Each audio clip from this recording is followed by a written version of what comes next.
अस्सलाम वालेकुम students and viewers. आज के इस टॉपिक में हम पढ़ेंगे अबाउट हाइड्रोलिसिस रिएक्शन और साथ में ही एक टेक्स्ट बेस्ड क्वेश्चन हम करेंगे कि how to differentiate alcohols and acids experimentally. So without wasting your time we will start our today's lecture. देखो, हाइड्रोलिसिस रिएक्शन सबसे पहले हम पढ़ेंगे हाइड्रोलिसिस रिएक्शन, उसके बाद में हम डिफरेंशिएट करेंगे अल्कोहल एंड कार्बोक्सिलिक एसिड। तो देखो, हाइड्रोलिसिस रिएक्शन क्या होती है। आपने पिछले वीडियो लेक्चर में पढ़ा एस्टरिफिकेशन रिएक्शन। जिसने वो लेक्चर नहीं देखा है, प्लेलिस्ट में लिंक पड़ी है, वीडियो पढ़ा है, वो क्लिक करके वो देख सकता है। उसके बाद में हाइड्रोलिसिस रिएक्शन समझ आ सकती है। देखो, हाइड्रोलिसिस रिएक्शन में क्या होता है, एस्टर्स जो बनते हैं from acids and alcohols, they react with alkalis. Alkalis जो होते हैं, they are the bases. Okay, bases in water यानी एक्वस एल्कली, तो they form sorts of fatty acids या sorts of acids, sort of acid, और इसके साथ ये देते हैं अल्कोहल। देखो, सबसे पहले आपको याद होना चाहिए अल्कोहल किसके साथ रिएक्ट होता था, एसिड के साथ, या एसिड किसके साथ रिएक्ट होता था, अल्कोहल के साथ। तो वहां पे क्या बनता था, वहां पे बनता था स्वीट स्मेलिंग कंपाउंड जिसको हम कहते थे एस्टर, और प्लस क्या बनता था, वाटर। यानी अल्कोहल एसिड के साथ रिएक्ट करता था, एस्टर बनता था, और वाटर वहां से रिलीज होती या वाटर भी बनता था। अब देखो यहाँ पे क्या है, यही जो एस्टर यहां से मिला उसको हम एक्वस अल्कली डालते हैं, वो बैक सॉर्ट ऑफ एसिड देता है, वही एसिड जिससे एस्टर बनता है वही वापस देता है, और अल्कोहल भी वही वापस देता है जो पहले में। अगर हम देखेंगे hydrolysis, it's the reverse of esterification. यानी एस्टरिफिकेशन में अगर एस्टर बनता है, हाइड्रोलिसिस में एस्टर ब्रेक होता है। लेट्स सी कि कैसे ये हाइड्रोलिसिस रिएक्शन होती है। हम एस्टर लेंगे CH3 CH2 CH3 COO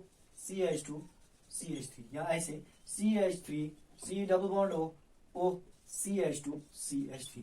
ये हमने एस्टर लिया जिसको हम कहते हैं इथाइल एथनोएट। तो इस एस्टर को हम काम करेंगे, we will treat it with sodium hydroxide.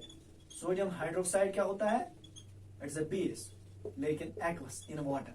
Okay, तो हम काम करेंगे यहां पे बनेगा CH3 C double bond O NA, यानी CH3 C double bond O, इसके साथ Na, और देखो और बनेगा CH3 CH2OH। This is known as sodium acetate, और यहां पे बन गया इथाइल अल्कोहल। यहां हम कहेंगे सोडियम इथेनोएट, सॉरी यहां हम कहेंगे सोडियम इथेनोएट, सोडियम एसीटेट, और बनेगा इथाइल अल्कोहल। अब यहां पे देखो, यहां पे जब हम इसको इसके साथ रिएक्ट करते थे तो एस्टर बनता था और सोडियम हाइड्रोक्साइड वापस आता था। मींस कि हाइड्रोलिसिस जो है it is reverse of esterification. Okay, इसमें क्या होता है, एस्टर सोडियम हाइड्रोक्साइड के साथ रिएक्ट करता है, सोडियम एस्टेट बनता है और इथाइल अल्कोहल वापस आता है। This reaction is also known as saponification reaction. अब इस रिएक्शन को हम और एक नाम से पुकारते हैं, दैट इज सपोनिफिकेशन रिएक्शन। क्यों? क्योंकि इस रिएक्शन में फॉर्मेशन ऑफ सोप, यानी इस रिएक्शन में सोप बनती है, that's why this reaction is also known as saponification reaction. अब सपोनिफिकेशन रिएक्शन कैसे, क्योंकि सोडियम एस्टेट जो है that is the sodium salt of fatty acid. Okay, soaps are sodium salts of fatty acids और sodium potassium salts of long chain fatty acids। means इस reaction से, hydrolysis reaction से हम soaps भी prepare कर सकते हैं, that's why it's known as saponification reaction. तो ये था अबाउट दिस हाइड्रोलिसिस रिएक्शन। अब हम देखेंगे कि कैसे हम ये एक्सपेरिमेंटली डिस्टिंग्विश करेंगे कौन, एसिड एंड अल्कोहल, यानी how to distinguish alcohol from an acid experimentally। Okay, तो टेक्स्ट बुक में अगर आप देखोगे वहां पे क्वेश्चन दिया गया है। क्वेश्चन ऐसे है टेक्स्ट बुक पे, क्वेश्चन है how would you distinguish experimentally between the alcohol and A carboxylic acid, यानी कैसे आप डिस्टिंग्विश कर सकते हो अल्कोहल और carboxylic acid. There are two ways by which we can separate, by which we can distinguish alcohol from an acid experimentally. That's by the addition of KMNO4, and second is by bicarbonate test। यानी एक KMnO4 test हम करेंगे और दूसरा bicarbonate test करेंगे। अब देखो KMnO4 test में आप क्या करोगे, take small amount of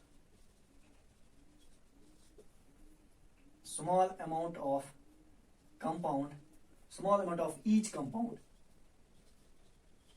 in 2 separate test tubes and add few drops of KMnO4 to each। यानी हम काम करेंगे, हम 2 टेस्ट ट्यूब्स लेंगे, टेस्ट ट्यूब ए और टेस्ट ट्यूब बी, क्योंकि हमें वहां पे गिवन कंपाउंड होगा, हमें पता करना है कि अल्कोहल किस में है और एसिड किस में है। अब हमने ईच कंपाउंड के कुछ अमाउंट हमने टेस्ट ट्यूब ए में लिया, कुछ अमाउंट दूसरे कंपाउंड का अमाउंट टेस्ट ट्यूब बी में लिया। अब हमें पता नहीं है कि कौन सा कंपाउंड एसिड है, कौन सा अल्कोहल है। अब देखो, अब हम ए में भी बी में भी हम ऐड करेंगे KMnO4, but it is alkaline KMnO4, it should be 5%, यानी इसका 5% KMnO4 हम इसमें ऐड करें। ये देखो, जब हम ए में ऐड करेंगे, बी में ऐड करेंगे, हमें सिर्फ नोट करना कि किस में अल्कोहल है, किस में एसिड है। देखो, the test tube in which the colour of KMnO4 which is pink gets discharged is alcohol, यानी या मे बी अल्कोहल, यानी वो टेस्ट ट्यूब जिसमें KMnO4 का कलर डिस्चार्ज होगा दैट विल बी अल्कोहल। अब देखो, जिस टेस्ट ट्यूब में डिस्चार्ज नहीं होगा colour that will be acid, क्योंकि अल्कोहल जो है वही रिएक्ट करते हैं KMnO4 के साथ, उनकी ऑक्सीडेशन होती है, वो एसिड्स में चले जाते हैं। तो KMnO4 टेस्ट आपको समझ आया होगा। नाउ बाइकार्बोनेट टेस्ट, फिर से हम लेंगे, will take small amount of each compound in 2 separate test tubes. फिर से हम लेंगे 2 सेपरेट टेस्ट ट्यूब्स, इनमें हम कंपाउंड्स लेंगे जो गिवन होंगे। अब इसका नाम ए देंगे, इसका नाम बी देंगे। अब पता नहीं किस में एसिड है और किस में अल्कोहल है। Now we will add a pinch of sodium bicarbonate, यानी हम अल्कोहल में भी सोडियम, एक ए में भी सोडियम बाइकार्बोनेट डालेंगे, बी में भी सोडियम बाइकार्बोनेट डालेंगे। The test tube that shows brisk effervescence, the test tube that shows brisk effervescence will be acid, okay. और जहां पे ब्रिस्क इफर्विसेंस नहीं ऑब्टेन होगी दैट विल बी अल्कोहल। यानी हमने 2 टेस्ट ट्यूब्स लिए, 2 टेस्ट ट्यूब्स में हमने सेपरेट कंपोनेंट्स लिए जो गिवन थे, जो हमें डिस्टिंग्विश करने थे, हमें पता नहीं था एसिड कौन है अल्कोहल कौन है। अब हमने टेस्ट ट्यूब ए में भी पिंच ऑफ बेकिंग सोडा डाला, सोडियम बाइकार्बोनेट डाला, बी में भी पिंच ऑफ बेकिंग सोडा डाला, सोडियम बाइकार्बोनेट डाला।